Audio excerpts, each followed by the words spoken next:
जय श्री राम दोस्तों, वॉक पे चर्चा में आपका स्वागत। इलेक्ट्रल बॉन्ड पे बहुत घमासान चल रहा है आजकल कि ये बॉन्ड वसूली का नेटवर्क था, ये था, वो था। पहली और सबसे इम्पोर्टेंट बात, हम सबको पता है कि पॉलिटिशियंस बिजनेस से पैसा खाते हैं, इसमें तो कहीं कोई दो राय नहीं है। इम्पॉर्टेंट चीज़ ये है कि businesses were paying in check, buying bonds in number one. So cash transactions were out of the way in case of electoral bonds. Secondly, जैसा कि सुप्रीम कोर्ट के खुलासे से पता चला कि कभी भी ये रिपोर्ट ली जा सकती थी, कोर्ट को मिल गया कि भैया किस पार्टी ने, किस बिजनेस ने कितना बॉन्ड खरीदा, क्यों खरीदा। तीसरी चीज़ वो चल जा रही है कि जिनके ऊपर केस हुए उन्होंने ईडी और सीबीआई के दबाव में आके बॉन्ड खरीदे और वो चंदा बीजेपी को दिया। मुद्दे की बात यह है कि क्या वो चंदा देने के बाद उनके केस ख़त्म हो गए? I doubt. वो कोई नहीं प्रूव कर पाएगा कि डीएलएफ पे केस चल रहा था तो डीएलएफ ने बॉन्ड खरीदे और उसके बाद डीएलएफ के ऊपर कार्रवाई बंद हो गई।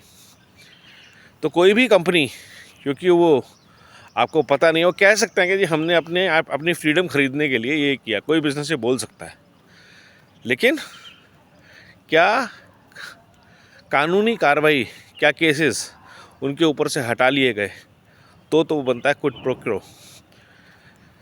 जैसा कि बोफोर्स केस में होता था या बाकी सब बड़े बड़े हथियारों की जो डील होती थी या हेराल्ड केस में होता था, ऐसा होता था। करप्शन हेराल्ड है, करप्शन चारा घोटाला है।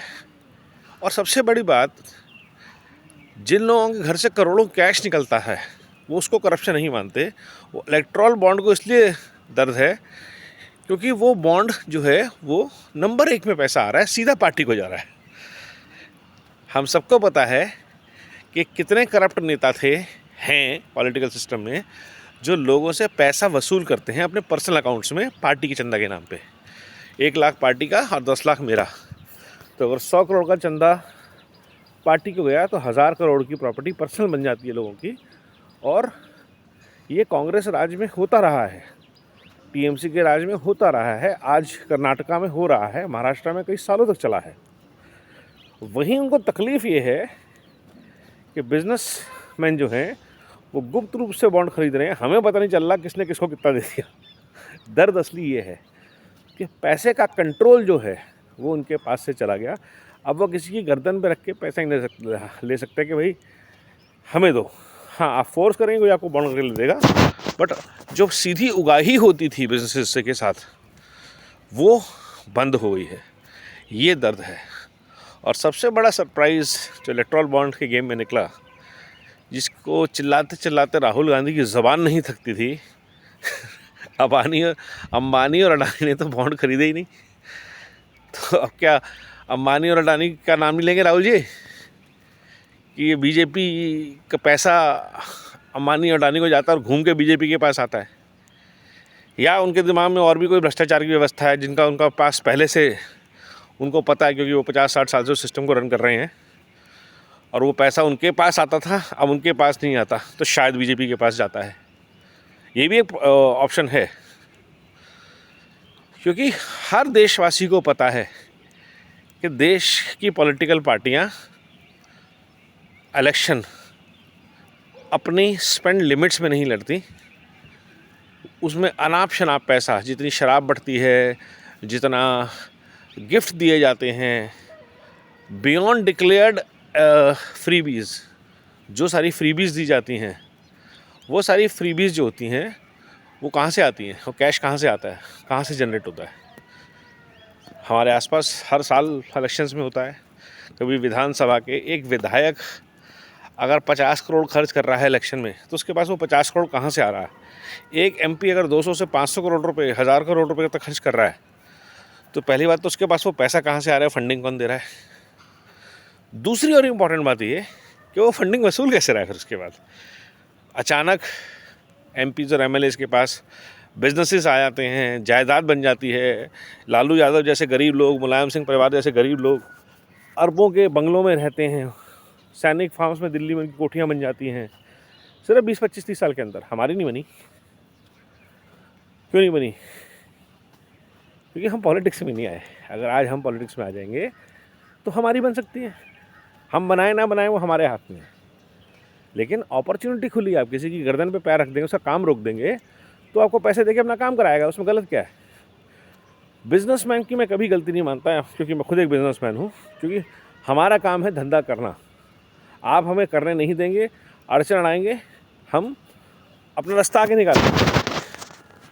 एक बहुत अच्छा एग्जाम्पल है इसका, आगरा का यमुना एक्सप्रेसवे, जो जेपी ग्रुप ने बनाया था। मायावती के टाइम पे वो बना, सरकार बदल गई, तब उसका टोल मेरे ख्याल से 100-125 रुपये होता था। कहा जाता है तब अखिलेश यादव जी ने उनको बोला कि भाई इतना करोड़ तो हमको चाहिए। तो उसने क्या किया? उसने कहा जी ले लो, आप ले लो पैसा, कोई टेंशन नहीं है। उसने उठा के टोल 300 रुपये कर दिया। तो बिजनेसमैन कभी अपनी जेब से पैसा नहीं देता, उसको वसूलना तो अपने कस्टमर से ही है, बिजनेस में से ही। तो अगर आपसे कोई कोल माइन के लिए पैसा दे रहा है आपको, तो कोल माइन से ही पैसा कमा के देगा ना आपको। तो बिजनेसमैन की गलती नहीं है, बिजनेसमैन को धंधा चलाना है। करप्शन जो है उसका सबसे बड़ा डीएनए जो है वो पॉलिटिक्स है और ब्यूरोक्रेट्स है। जब तक पॉलिटिशियंस की करप्शन के ऊपर क्रैकडाउन नहीं होता, जब तक इलेक्शन की पॉलिटिक्स के ऊपर क्रैकडाउन नहीं होता, चीफ इलेक्शन कमिश्नर नए आए हैं, उन तक अगर मेरा वीडियो पहुंच पाए तो हर पार्टी के एमपी का पर्सनल अकाउंट ट्रैक कीजिए, और उसके अलावा जो भी स्पेंड होता है इलेक्शंस में, उस सब को लेके उनकी सबकी सदस्यता निरस्त कर दीजिए। उनकी पार्टी का अगर फंड है, तो अगर मान लीजिए नोएडा की लोकसभा के चुनाव हैं, तो जो भी एमपी का कैंडिडेट अपनी लिमिट के बाहर खर्च कर रहा है और उसका जस्टिफिकेशन उसकी पार्टी नहीं दे पा रही है, उसका इलेक्शन तुरंत रद्द कर देना चाहिए, कैंडिडेचर। जब तक इलेक्शन सिस्टम हमारा क्लीन नहीं होता, हमारे पॉलिटिशियंस की करप्शन पे क्रैकडाउन नहीं होता, जब तक हमारे ब्यूरोक्रेट्स की करप्शन पे क्रैकडाउन नहीं होता। नोएडा अथॉरिटी, मैं क्योंकि वहाँ रहता हूँ तो मैं कह सकता हूँ बहुत ही करप्ट नेटवर्क है, इंस्टीट्यूशन है। वहाँ के चपड़ासियों की 500-500 गज में कोठियाँ हैं, चपड़ासियों की। ओपन भ्रष्टाचार है, लेकिन कोई कुछ नहीं कर सकता।